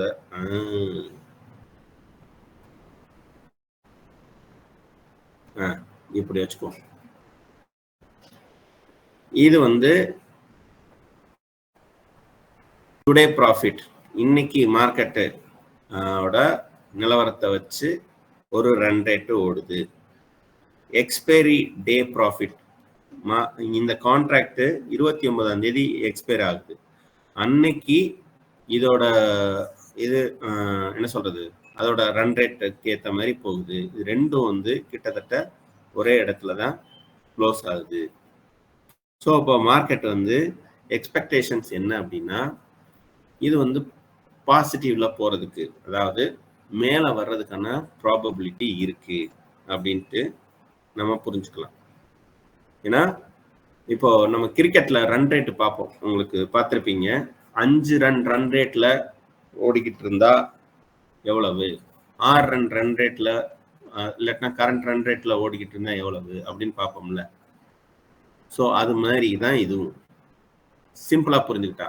இந்த ரன் ரேட்டை இவங்க எப்படி தீர்மானிக்கிறாங்க அப்படின்னா அதோட கால் ஓப்பன் இன்ட்ரெஸ்ட் எத்தனை கான்ட்ராக்ட் இருக்கு, புட் ஓப்பன் இன்ட்ரெஸ்ட் எத்தனை கான்ட்ராக்ட் இருக்கு அப்படின்றத வச்சு முடிவு பண்றாங்க.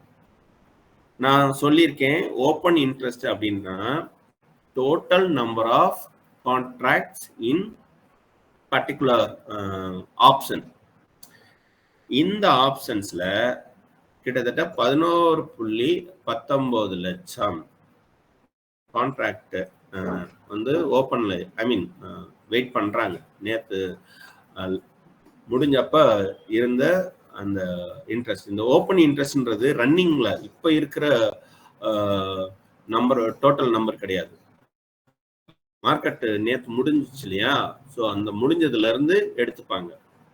ஸோ நேற்று முடியும் போது எத்தனை நம்பர் ஆஃப் கான்ட்ராக்ட் இதுல வெயிட் பண்ணிட்டு இருந்தாங்க அப்படின்றத இங்க காட்டுறாங்க.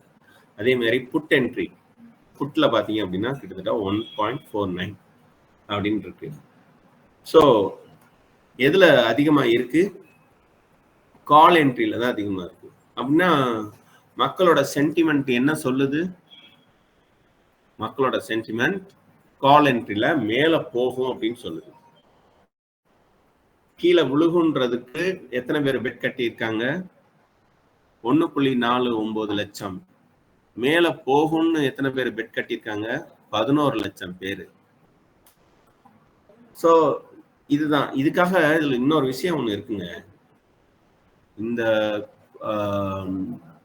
பெட் கட்டினதுனாலயே மேல வந்துரும் அப்படின்லாம் கிடையாது. இந்த சினிமாவில் பாக்ஸிங்ல பெட் கட்டுவாங்க. நல்ல வலிமையான ஆள்கிட்ட ஒரு பெட்டிங் இருக்கும். ஸோ அவன்கிட்ட வந்து அதிகமான பெட் கட்டுவாங்க. இன்னொரு ஆள் வந்து நார்மலா இருப்பான். ஆனா சம்ஹவ் அவன் வந்து அந்த வலிமையான ஆளை வந்து ஏதோ ஒரு மொமெண்ட்ல அடிச்சு காலி பண்ணிடுவான். மொத்த பணமும் இவங்களுக்கு வரும்ல. ஸோ அந்த மாதிரி தான் இங்கேயுமே.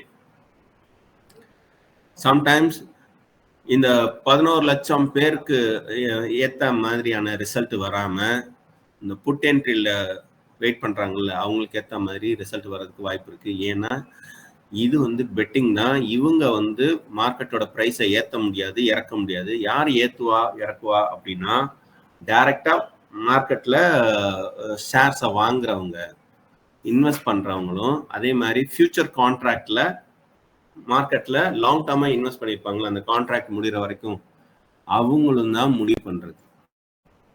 ஏன்னா அவங்க தான் ஒரிஜினலா பை பண்றாங்க. இவங்க வந்து அவங்க பை பண்ணுவாங்கன்னு சொல்லிட்டு பெட்டிங் தான் கட்டுறாங்க. ஸோ பெட்டிங் கட்டுறதுனாலயே இத்தனை பேர் இல்லை. ஆனா இந்த பெட்டிங் கட்டுறவங்க என்ன யோசனையோட கட்டியிருப்பாங்க அப்படின்றத நம்ம பார்க்கணும். இத்தனை பேர் கட்டியிருக்கான்னா சும்மா கட்டியிருக்க மாட்டான்ல, அவனும் கொஞ்சம் ஸ்டடி பண்ணியிருப்பான்ல. ஸோ அந்த பெர்ஸ்பெக்டிவ்ல நம்ம எடுத்துக்கலாம். எடுத்துக்கிட்டு நம்ம இதை வந்து அனலைஸ் பண்ணி பார்க்கலாம். ஸோ இது ஒரு சைடு.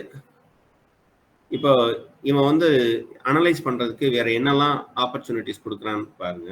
கீழே பார்த்தீங்க அப்படின்னா அதுல இருக்கிற மொத்த என்ன சொல்றது ஆப்ஷன் கான்ட்ராக்ட்ல இருக்கிற டீட்டெயில்ஸ்லாம் கொடுப்பான். இதுல ஒரு வேல்யூ ஒன்று கொடுக்குறான் பாருங்க, டெல்டா, காமா, ரோ, தீட்டா, வேகா அப்படின்னு சொல்லிட்டு. இது என்னன்றதை மட்டும் நான் சொல்றேன். இந்த டெல்டா அப்படின்றது என்ன அப்படின்னா, ஒரு இப்போ 1427 ஓடிக்கிட்டு இருக்கு.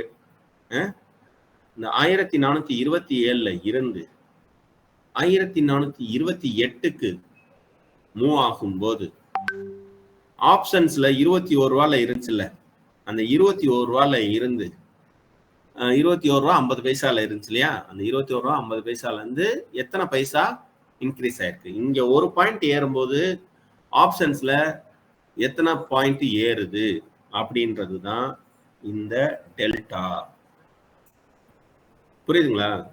அதாவது ஸ்ட்ரைக் பிரைஸ்ல நடக்கிற மாற்றத்துக்கு ஏற்றபடி ஆப்ஷன்ஸோட ரேட்ல நடக்கிற மாற்றம் எவ்வளவு அப்படின்றது தான் இந்த டெல்டா. அப்ப காமா அப்படின்றது ரெண்டு டெல்டாவுக்கு நடுவுல இருக்கிற டிஃபரன்ஸ் தான் காமா. ஒரு டெல்டா வந்து இப்ப வந்து 1427 இருந்து 28க்கு நடக்கும்போது ஒரு டெல்டா ஒன்று உருவாயிருக்கும்ல, அந்த டெல்டாவை நோட் பண்ணி வச்சுக்குவாங்க. அதுக்கு அடுத்த பாயிண்ட், அதாவது 1428 இருந்து 29க்கு போகும்போது அதே அளவு போகாது, வேற ஒரு பாயிண்ட்ல போகும். இன்னும் கூட மக்கள் ஆஹா மார்க்கெட் மேல ஏறுது அப்படின்னு சொல்லிட்டு வேகமா மேல ஏத்துறதுக்கு வாய்ப்பு இருக்கு.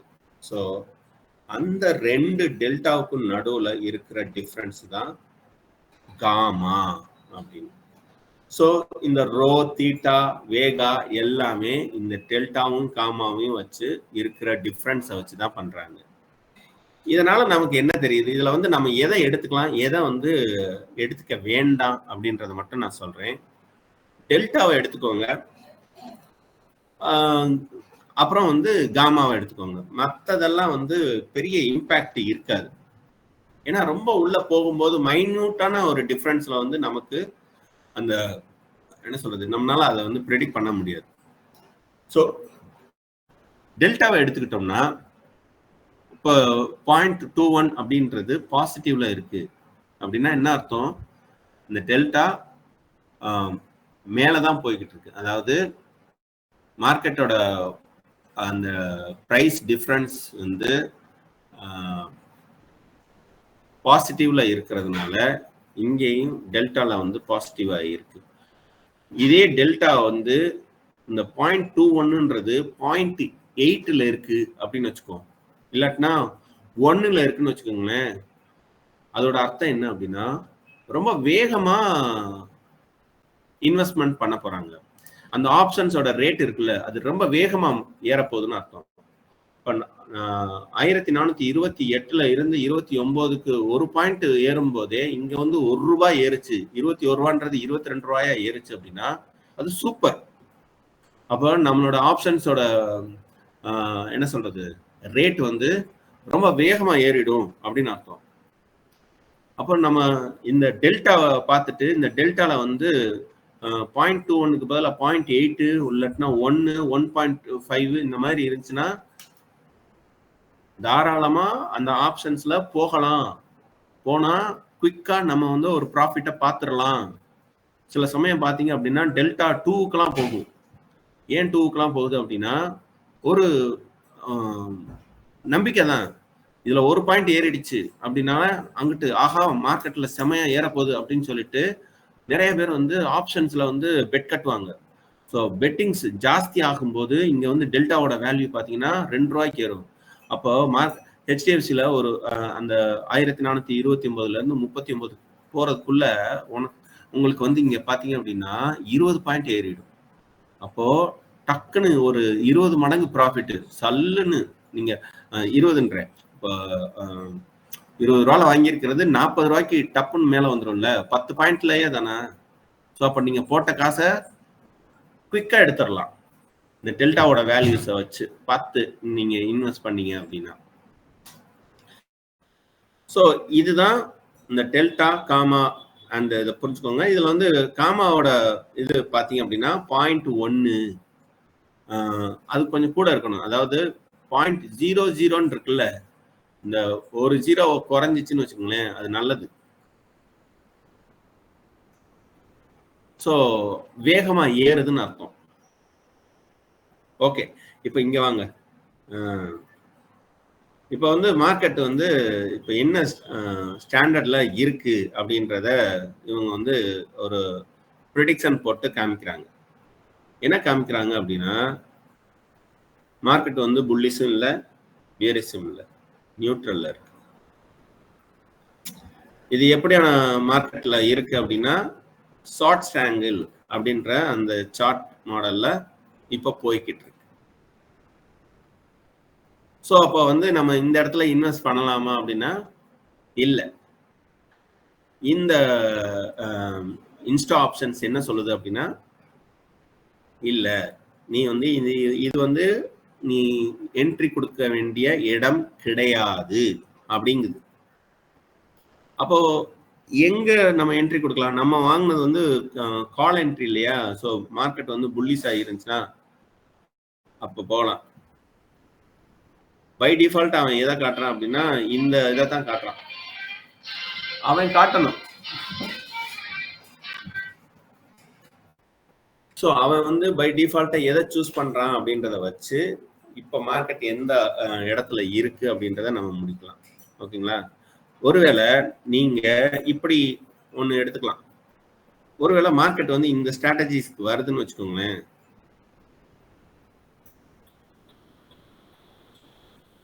பை கால் இந்த ஸ்ட்ராட்டஜிஸ்க்கு வரும்போது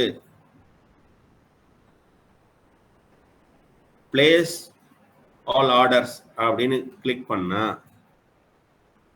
இது என்ன பண்ணும் அப்படின்னா இங்க எக்ஸிக்யூட்னு ஒன்று இருக்குல்ல, எக்ஸிக்யூட்னு கொடுத்தீங்கன்னா இது என்ன நடக்கும் அப்படின்னா மார்க்கெட் வந்து இந்த ஸ்ட்ராட்டஜிக்கு ஏற்ற மாதிரி திரும்புதுன்னு வச்சுக்கோங்க. இப்போ எங்க இருக்கு? இப்போ இந்த ஸ்ட்ராட்டஜிஸ்ல இப்போ எப்படி போயிட்டு இருக்குன்னா இப்படி போயிட்டு இருக்கு. இப்படி போய்கிட்டு இருக்க மார்க்கெட்டு கொஞ்ச நேரம் கழிச்சு இல்லாட்டினா நாளைக்கு இந்த பைக்கால் ஏற்ற மாதிரி வந்துச்சு அப்படின்னா பிளேஸ் ஆர்டர்னு கொடுத்துட்டு இங்கே எக்ஸிக்யூட்னு கொடுத்தீங்கன்னா அப்படியே தானே உங்களோட இதில் வந்து எக்ஸிக்யூட் ஆகிடும். இப்போ இதெல்லாம் வந்து எக்ஸிக்யூட் ஆகாது, ஏன்னா பணம் கிடையாது. ஆஹா, ஆர்டர் பிளேஸ் ஆகுது உள்ள, அதான் நான் பார்த்தேன். இதுல அக்கௌண்ட்ல நம்ம காசு வச்சிருக்கணும்ல, அக்கௌண்ட்ல காசை நம்ம போட்டுட்டு நீங்க இந்த மாதிரி ஒரு என்ட்ரி கொடுக்கலாம். அதாவது பை கால் வரும்போது எக்ஸிக்யூட்னு கொடுத்துரு அப்படின்னு நம்ம கொடுத்துட்டோம்னா அதுவே தானே ஆர்டர் பிளேஸ் ஆயிடும். அது என்ன பண்ணும் அப்படின்னா கரெக்டா இந்த சார்ட்டுக்கு ஏற்ற மாதிரி ஒரு மொமெண்டம் கிரியேட் ஆகும்போது அப்படியே தானே வாங்கிடும். வாங்கிட்டு மேல வரும்போது இந்த இடத்துல உங்களுக்கு வந்து ப்ராஃபிட்டை புக் பண்ணிட்டு வெளியில வந்துடும். அதுதான் இதோட பியூட்டி. ஸோ நம்ம உட்காந்துக்கிட்டு அந்த ப்ரைஸ் வர்ற வரைக்கும் இங்க கன்னத்துல கையை வச்சுக்கிட்டு பார்த்துக்கிட்டே இருக்க வேண்டிய அவசியம் இல்லை. இன்னொன்று, இந்த ஸ்ட்ராட்டஜிஸ்ன்றது ஒரு அப்ரோச் தான், அதாவது டெக்னிக்கல் அப்ரோச். அதுவும் அவனே கிரியேட் பண்ற அப்ரோச். நமக்கே கூட அந்த பிரைஸ் எந்த இடத்துல அதை தொடும் அப்படின்றது நமக்கே தெரியாது. அவனே தானே ஜென்ரேட் பண்றான். அவனே அந்த பிரைஸ் வரும்போது கரெக்டா வாங்கிடுவான். இப்ப பாத்தீங்க அப்படின்னா இந்த கான்ட்ராக்டோட ரேட் வந்து ஒரு ரேட்ல ஓடிட்டு இருக்கும். இங்க இருக்கு இல்ல, இது வந்து ஹெச்டிஎஃப்சி பேங்கோட இதுதான் காமிக்கிறேன். இதை நீங்க போட்டீங்க அப்படின்னா அவன் இந்த ஆர்டர்ல, அதாவது 1430 கால் என்ட்ரி, அதுல வந்து பை போட்டு எக்ஸிக்யூட்னு கொடுத்தோன்னா அது அப்படியே தானே சேர்ந்துடும். நீங்க ஒரே சமயத்துல 2-3 ஆர்டரும் போடலாம். 2-3 ஸ்ட்ராட்டஜிஸை வந்து ஆட் பண்ணிக்கலாம்.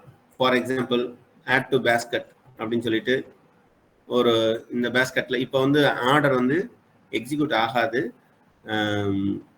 ஜஸ்ட் வந்து நான் வந்து ஸ்ட்ராட்டஜியை மட்டும் செட் பண்றேன். ஸோ இங்க வருங்க, புல் கால் ஸ்ப்ரெட், இது வந்து ஒரு ஸ்ட்ராட்டஜி. மார்க்கெட் வந்து இந்த மாதிரி ஒரு மொமெண்டம் வரும்போது ஒரு ஆர்டரை போடு, அதாவது ஆட் டு பேஸ்கட் அப்படின்னு நான் கொடுத்துறேன். ஸோ இந்த இடத்துல வந்தா செல் பண்ணிடு, இந்த இடத்துல வந்தா பை பண்ணிடு அப்படின்னு நான் சொல்லிடுறேன். ஸோ இங்க என்ன ஆகும், எக்ஸிக்யூட்னு கொடுத்தோன்னே அந்த ப்ரைஸ் வரும்போது தானாவே தானே அது பை பண்ணி வச்சிடும். அதே மாதிரி செல் வரும்போது செல் பண்ணி வச்சிடும். எனக்கு வந்து இந்த என்ன சொல்றது, அனலைஸ் பண்ற வேலை, அந்த டைம், இது எல்லாத்தையுமே இது வந்து குறைக்குது.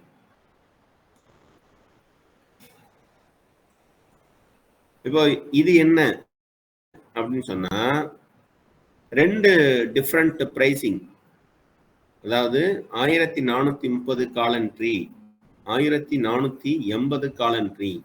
இந்த 2 கால் என்ட்ரிக்கும் ஓப்பன் இன்ட்ரெஸ்ட் இருக்குல்ல, அது வந்து எந்த லெவல்ல இருக்கு அப்படின்றத காட்டுறான். ஸோ இது வரைக்குமான நேற்று நடந்த இதை வச்சு அவன் காட்டுற அந்த ஓப்பன் இன்ட்ரெஸ்ட், இதை வச்சு நம்ம என்ன பண்ணலாம் அப்படின்னா, எதுல எத்தனை பேர் குத்த வச்சு உட்காந்துருக்கான், எதுல போனா நமக்கு வந்து சேஃப் அப்படின்றத முடிவு பண்ணலாம். இப்போ பாத்தீங்க அப்படின்னா இந்த 2 இருக்கு, ஹெச்டிஎஃப்சி 430 480. இதுல வந்து 480ல வந்து நிறைய பேர் வெளியிலேயே போகல, அவன் அங்கேயே இருக்கான் பாருங்க. 33 லட்சம் கான்ட்ராக்ட் அப்படியே கீழே வந்துட்டு மேலே எங்கேயுமே இறங்காம அப்படியே தானே வெயிட் பண்றான். இங்க பாருங்களேன், இவன் என்ன பண்றான் அப்படின்னா 430ல மேல போயிட்டு திரும்ப இறங்கிட்டான். என்ன நடந்திருக்கும் அப்படின்னா, இவனுங்க இந்த 430ல இருந்தவன் எல்லாருமே 480ல போயிட்டு மாத்தி விட்டுருப்பாங்க, ஆர்டரை மாத்தி விட்டுருப்பாங்க. ஸோ ஏன்னா 430ன்றது பிரைஸ் தொற்றுச்சு. இது வந்து கரண்ட் பிரைஸ், 1430ன்றது கரண்ட் பிரைஸ். ஸோ இதுதான் எக்ஸ்பெக்டட் பிரைஸ். ஸோ எல்லாரும் இதை வெளியில வந்துட்டு இந்த பிரைசிங்ல உள்ள போயிட்டானுங்க. ஸோ இந்த மாதிரி தான் நமக்கு வந்து இதுல வந்து நிறைய மாத்திக்கலாம். இப்போ வந்து நான் ஸ்டாக் ஆப்ஷன் எடுத்தேன், நிஃப்டியை எடுத்துக்கலாம். நிஃப்டிலையும் நம்ம இதே மாதிரி பிளான் பண்ணலாம். ஸோ இன்னைக்கு டைம் பார்த்தீங்க அப்படின்னா 12:35 முடிஞ்சிருச்சு. ஸோ இதோட இந்த செஷன் முடியுது. இந்த செஷன்ஸை பொறுத்த வரைக்கும் இப்போ நம்ம போட்டிருந்தது எல்லாமே ஆர்டர் எதுவும் இருக்காது. ஏன் இருக்காது அப்படின்னா, நான் வந்து எக்ஸிக்யூட் பண்ணுற அளவுக்கு பேமெண்ட் உள்ள நான் போட்டு வைக்கல. ஒரு 11,400 மினிமம் வேணும் அப்படின்னு சொல்லிட்டு சொன்னாங்க இல்லையா. ஸோ அப்போ என் அக்கௌண்ட்டில் ஒரு 50,000 இருந்தால் தான் நான் இதை வந்து ட்ரேட் பண்ண முடியும். ஸோ அந்த மாதிரி நான் என்ன சொல்லுவேன் அப்படின்னா, ஃபர்ஸ்ட் நீங்கள் ஆப்ஷன்ஸ் ட்ரேடிங்குள்ளே வாங்க. வந்துட்டு அதுக்கு அடுத்து ஒவ்வொன்றா ட்ரை பண்ணி பாருங்க. இப்போ இதெல்லாம் ஒரு இங்கே பார்க்கவே முடியாது. எதில் பார்க்க முடியாது? இதில் இந்த ஆப்ஷன்ஸில் இந்த இடத்துல வந்து நமக்கு அந்த கிராஃப் ஜென்ரேட் ஆகாது. பட் இதில் வந்து நமக்கு ஒரு கிராஃப் ஜென்ரேட் ஆகி சூப்பராக தானே காமிக்கிறான். இதில் இந்த இன்ஸ்டா ஆப்ஷன்ஸில் இவன் என்ன சொல்கிறான் பாருங்க. இதில் வந்து 65 லட்சம் கான்ட்ராக்டு ஓப்பன் கான்ட்ராக்டே இருக்கு. இதில் வந்து 32 லட்சம், இதில் வந்து 42 லட்சம். இதெல்லாம் வந்து கால் என்ட்ரி. மார்க்கெட் கீழே உழுகுன்னு எத்தனை பேர் கான்ட்ராக்ட்ல போட்டு வச்சிருக்காங்கன்றது இதில் போட்டு வச்சிருக்காங்க. 56 லட்சம் கீழே உழுகும் அப்படின்னு சொல்லிட்டு போட்டிருக்கான். ஸோ இதை வச்சு நம்ம எதுல என்ட்ரி பண்ணலாம் அப்படின்ற ஒரு ஐடியா கிடைக்கும். இதுல பாருங்க, இதுலயுமே இதுதான் இந்த மணி. இது வந்து புட்டுல வந்து இது இந்த மணி. நீங்க வந்து இந்த கிரே ஏரியா 2 கிரே ஏரியாவும் நீங்க எடுத்தோன்னா போக வேண்டாம். அதெல்லாம் கொஞ்சம் அட்வான்ஸ்டு ஸ்டேஜ். ஸோ ஃபர்ஸ்ட் நீங்க உள்ள போறது வந்து மார்க்கெட் மேல போகுமா கீழே போகுமான்றதை ப்ரெடிக்ட் பண்ணுங்க. ரெண்டுலையுமே இந்த மணிலேயே போங்க. இந்த மணில வந்து எந்த கான்ட்ராக்ட்ல வந்து அதிகமான ஆட்கள் இருக்காங்கன்னு பாருங்க.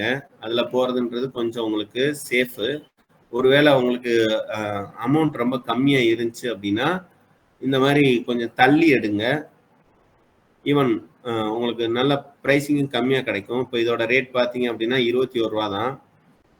இங்க மேல பார்த்தீங்க அப்படின்னா 147 ரூபா. ஸோ ஒரு காலத்துல இந்த கான்ட்ராக்டே தானே இந்த பிரைஸ்ல தான் ஓப்பன் ஆயிருந்திருக்கும். இப்போ மார்க்கெட் மேல ஏறிக்கிட்டே போறதுனால இதோட ரேட் வந்து இப்போ 147 ரூபாய்க்கு வந்துருச்சு.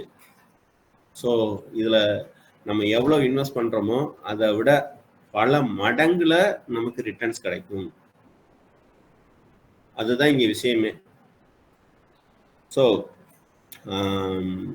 இது நான் இந்த ஒரு செஷன்ல உங்களுக்கு புரியுமான்னு கேட்டீங்க அப்படின்னா திரும்பவும் நான் என்ன சொல்லுவேன் அப்படின்னா, இது வந்து புரியுறது கொஞ்சம் கஷ்டம்தான். ஆனா இதுல ஒரு அளவுக்கு ஐடியா கிடைச்சிருக்கும். போன செஷன்ஸை விட இன்னும் கொஞ்சம் பெட்டர் ஐடியா கிடைச்சிருக்கும். அடுத்த ஒரு செஷன்ஸ் நம்ம பார்ப்போம். அந்த செஷன்ஸ்ல வந்து நான் என்ன பண்றேன் அப்படின்னா, ஃபண்டை போட்டு உங்களுக்காக ரிஸ்க் எடுத்து ட்ரேட் பண்ணி காட்டுறேன். ஆர்டர்ஸையும் பை பண்ணி காட்டுறேன். அதே மாதிரி இன்னைக்கு வந்து நம்ம ஸ்டாக் ஆப்ஷன்ஸை மட்டும்தான் நம்ம அனலைஸ் பண்ணோம். அடுத்து நம்ம இண்டெக்ஸ் ஆப்ஷன்ஸ் செயின் எல்லாத்தையுமே தானே நம்ம ட்ரை பண்ணுவோம். அதுலேயும் முக்கியமாக Nifty, bank Nifty and fin Nifty, இது மூணையும் நம்ம எடுத்து பண்ணலாம். ஸோ அதில் பண்ணும்போது உங்களுக்கு இன்னும் ஐடியா நல்லா கிடைக்கும். அண்ட் இதை வந்து ஃபண்டமெண்டல்ஸ் அனலைஸ் பண்ணிட்டு அதுக்கப்புறமா டெக்னிக்கலுக்குள்ள வாங்க. ஃபண்டமெண்டல்ஸ் அனலைஸ் பண்ணாமல் டெக்னிக்கல்ல இறங்கினா நம்ம பயம்தான் வரும். அந்த பயத்தில் நம்ம நிறைய தப்பு பண்ணுவோம். ஸோ எந்த ஒரு என்ன சொல்றது, ஸ்டாக் ஆப்ஷன் எடுத்தாலும் சரி இல்லை இண்டெக்ஸ் ஆப்ஷன் எடுத்தாலும் சரி, அந்த ஆப்ஷன்ஸை பற்றி ஃபண்டமெண்டலாக நிறைய பாருங்க, படிங்க, தெரிஞ்சுக்கோங்க. அது ஏறும் இறங்குன்றதுல ஒரு தீர்மானமான ஒரு முடிவுக்கு வாங்க. வந்துட்டு அதுக்கு அடுத்து ட்ரேட் பண்ணுங்க. ஸோ இதுதான் என்னோட சஜஷன். அப்படி பண்ணீங்க அப்படின்னா உங்களுடைய முதலீடு பன்மடங்காக பெருகும். நீங்கள் லாஸ் ஆகிறதுக்கான ப்ராபபிலிட்டி அப்படின்றது ரொம்ப கம்மி. ஸோ தெளிவாக நாம் ட்ரேட் பண்ணலாம். ஸோ இந்த மட்டில் இந்த மீட்டிங் அப்படின்றது நிறைவு பெறுகிறது. நம்ம அடுத்த சந்திப்புல இன்னும் நல்லா டீட்டெயில்டா நம்ம பார்க்கலாம். அடுத்த சந்திப்பு வந்து திங்கட்கிழமை. திங்கட்கிழமையில வந்து 2 மீட்டிங் வைக்கலான்ற ஒரு ஐடியா இருக்கு. ஒன்று வந்து காலையில் இன்ஸ்டா ஆப்ஷன்ஸை பற்றி எடுத்துருவோம். மத்தியானம் பார்த்தீங்க அப்படின்னா மார்க்கெட்டை பற்றியான பேசிக் கிளாஸ், அதாவது நெக்ஸ்ட் பேட்சுக்கான பேசிக் கிளாஸ்ல இருந்து திரும்ப கொண்டு போவோம் அப்படின்றது. அதாவது நீண்ட காலம் முதலீடு செய்து நம்ம ப்ராஃபிட் பார்க்கறதுக்கு என்ன வழி அப்படின்ற அந்த ஐடியாவுக்கு வருவோம். மைத்ரால அக்கௌண்ட் ஓப்பன் பண்ணவங்க சும்மா அந்த அக்கௌண்ட்டை வச்சுக்கிட்டு வேடிக்கை பார்க்காதீங்க. வேடிக்கை பார்க்குறவங்கனால எதையுமே லேர்ன் பண்ண முடியாது. தயவு செய்து கொஞ்சம் இன்வெஸ்ட் பண்ணுங்க, உள்ள கொஞ்சம் கொண்டு வாங்க. நான் ஒன்றும் ரொம்ப பெரிய அமௌண்ட்டெல்லாம் கொண்டு வர சொல்லலை. 1 லட்சம் 2 லட்சம்லாம் இல்லை. ஒரு 10,000 15,000 20,000 வாட் எவர் அந்த அமௌண்ட்டை கொஞ்சம் உள்ள கொண்டு வாங்க. ஒரு சின்னதாக ஒரு ஸ்டாக்ஸை கொஞ்சமாக வாங்கி பாருங்க. அது ஃபர்ஸ்ட் அனலைஸ் பண்ணுங்க. அதை வந்து ப்ராஃபிட் பார்த்து என்ன சொல்றது, அந்த நீங்கள் அனலைஸ் பண்ணும்படி அந்த ப்ரைஸ் வரும்போது அதை விற்று ப்ராஃபிட் பாருங்க. அதுக்கு அடுத்து ஃபியூச்சர்ஸ் இண்டெக்ஸில் நிஃப்டி, பேங்க் நிஃப்டி, இது அப்புறம் வந்து ஹெச்டிஎஃப்சி பேங்க் மாதிரியான ஸ்டாக் ஃபியூச்சர்ஸ், இதில் எல்லாத்துலேயும் கொஞ்சம் இன்வெஸ்ட்மெண்ட் பண்ணுங்க. நான் திரும்ப சொல்கிறேன், ஹெச்டிஎஃப்சி இன்னைக்கு நல்ல ஒரு தெளிவான ஒரு இடத்துல இருக்கு. அதாவது நீண்ட கால முதலீட்டுக்கு சரியான இடத்துல இருக்கு. நீங்கள் அதுலேயே கூட முதலீடு பண்ணலாம். முதலீடு பண்ணீங்கன்னா ஒரு ஷார்ட் டேர்மில் ஒரு க்ரோத் பார்க்கறதுக்கு ப்ராபபிலிட்டி இருக்கு, கண்டிப்பாக இருக்கு. ஏன்னா அது வந்து 3 இயர்ஸ் லோவை வந்து தொட்டுட்டு நிற்கிறான். மேலையும் வராமல் கீழே வராமல் கொஞ்ச நாள் இருக்கு. ஆனால் கொஞ்ச நாள் கழிச்சு இந்த மியூச்சுவல் ஃபண்ட்ஸ் கம்பெனிஸ்லாம் பெருசாக இன்வெஸ்ட் பண்ணுவான்.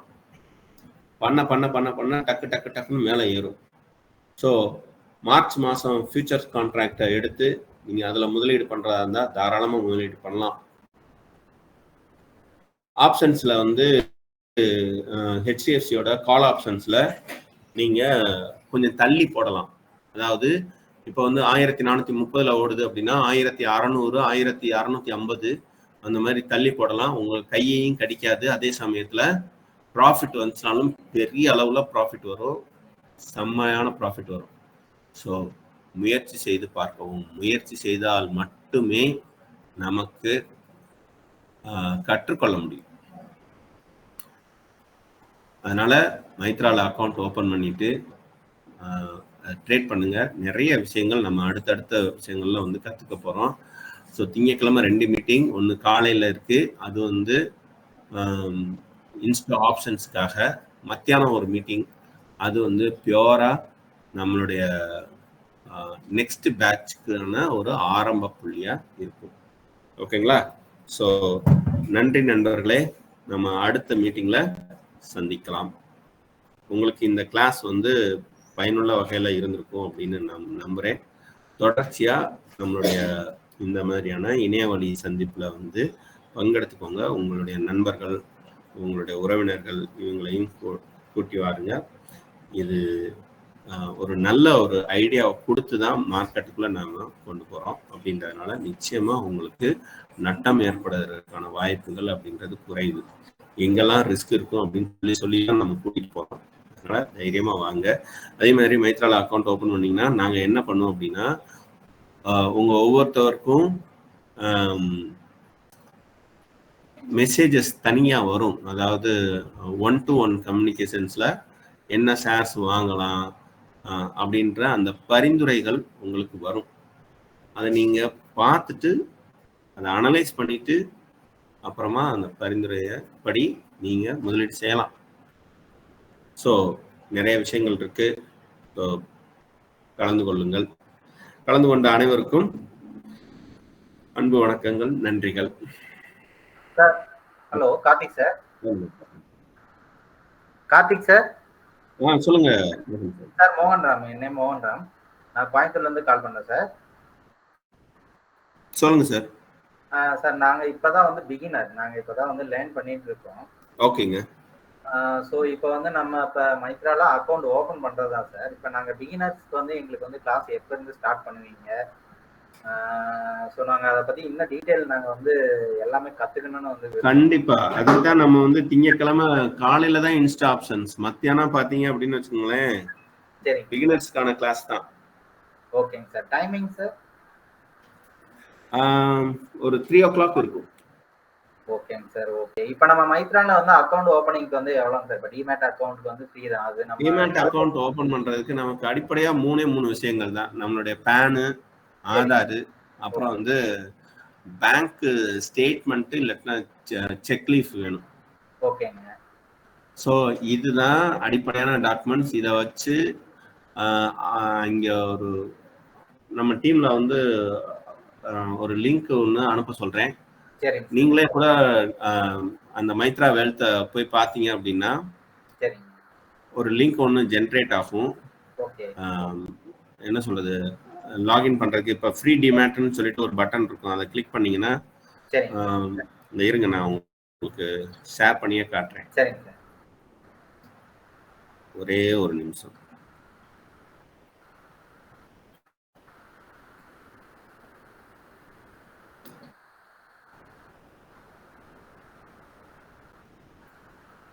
ஸோ மைத்ரா வெல்த்ல இந்த இப்போ உங்களுக்கு இந்த ஸ்க்ரீன் தெரியும்னு நினைக்கிறேன். இந்த ஃப்ரீ டிமேட் அக்கௌண்ட் அப்படின்றத இதை கிளிக் பண்ணா நமக்கு ஒரு பேஜ் ஒன்று லோட் ஆகும். இதில் வந்து உங்களோட பேர், ஃபோன் நம்பர், இமெயில் ஐடி இது எல்லாத்தையுமே கொடுத்து நெக்ஸ்ட்னு கொடுத்தீங்கன்னா அடுத்து ஃபர்தர் டீட்டெயில்ஸ் கேட்கும். அந்த ஃபர்தர் டீட்டெயில்ஸை நீங்கள் வந்து ஃபாலோ பண்ணிக்கிட்டே அடுத்தடுத்து போகலாம். ஓகேங்களா? இதை பற்றியான ஒரு வீடியோஸ் நம்ம வந்து மைத்ரால போட்டிருக்கோம். மைத்ரா வெல்த்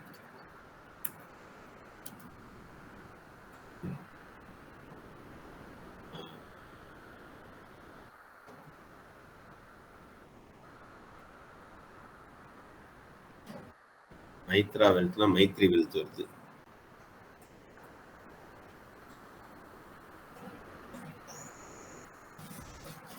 இந்த மைத்ரா வெல்த்ல வந்து பார்த்தீங்க அப்படின்னா வீடியோஸ்ல கிளிக் பண்ணீங்கன்னா